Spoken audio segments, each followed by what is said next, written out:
दोस्तों, हिमालय की कुछ ऐसी जगह है जहां आज तक कोई इंसान नहीं पहुंच पाया।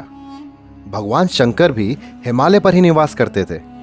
जब पांडवों को स्वर्ग जाना था, तब उन्होंने भी हिमालय की ओर से ही प्रस्थान किया था। तो ऐसा क्या खास है हिमालय में?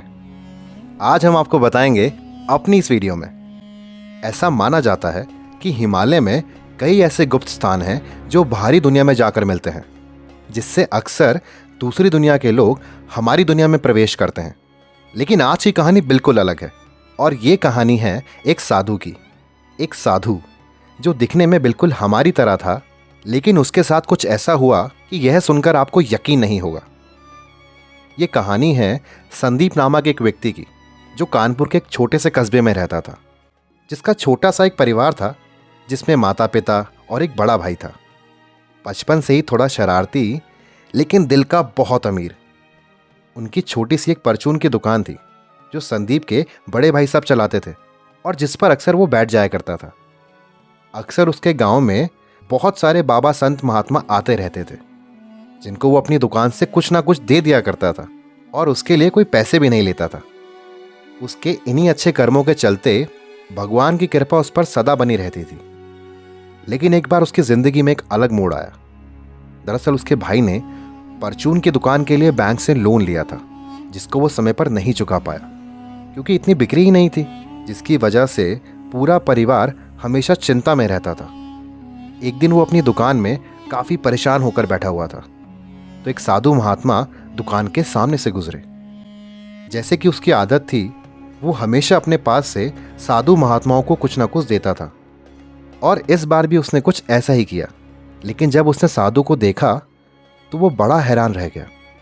साधु के मुख पर एक अलग ही तरह का तेज था, जो आज से पहले उसने किसी भी साधु के मुंह पे नहीं देखा था। उसके चेहरे पर तेज इसलिए था क्योंकि वह साधु एक तपस्वी बाबा थे, जो हमेशा भगवान की भक्ति में लीन रहते थे, और ना जाने कौन कौन सी सिद्धियों को अपने पास समेटे हुए थे। जैसे ही उन साधु बाबा ने राम को देखा, तो उन्होंने बोला, बेटा, बहुत परेशान लग रहे हो, क्या हुआ?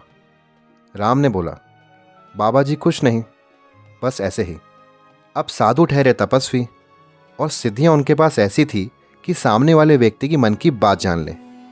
और राम को देखते ही वह जान चुके थे। उन्होंने बड़ी धीमी आवाज में कहा कि तुम्हारी समस्या का समाधान है भोलेनाथ की भक्ति।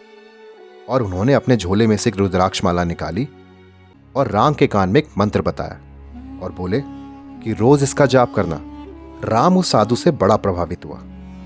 वो बड़ी परेशानी में तो था ही, तो उसने साधु से वह माला ले ली और वापस दुकान पर जाकर बैठ गया। राम भोलेनाथ का भक्त था और मंदिर भी जाया करता था। अब उसके मन को विश्वास हो गया था कि भोलेनाथ सब सही कर देंगे। उसने वैसे ही भक्ति करनी शुरू करी जैसे कि उसको साधु ने बताया था, और यकीन मानिए कि ऐसा चमत्कार हुआ कि उसकी परचून की दुकान दोबारा से अच्छी चलने लग गई। जो भी उधार थे, वो सारे के सारे वापस आने लगे। यह सब देखकर राम का विश्वास और ज़्यादा बढ़ गया, और वह और ज़्यादा भक्ति में विलीन हो गया। अब राम को भक्ति में आनंद आने लगा। लेकिन एक रात उसके साथ एक बहुत अजीब सी घटना घटी।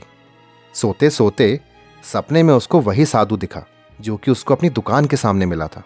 राम ने देखा कि वह साधु हिमालय में है और अपनी तपस्या में विलीन है।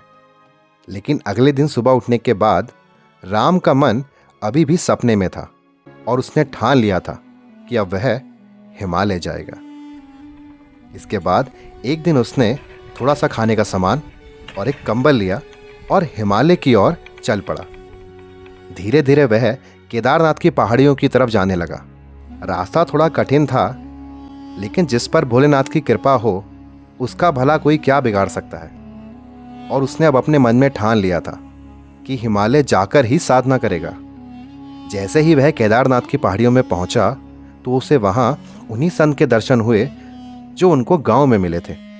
एक पल के लिए राम को ऐसा लगा कि उन्हीं ने राम को अपने पास बुलाया है, और ये दिव्य संत थे। महाअवतार बाबा जी कहते हैं। बाबा जी पिछले 5000 सालों से हिमालय के पर्वत पर निवास करते हैं।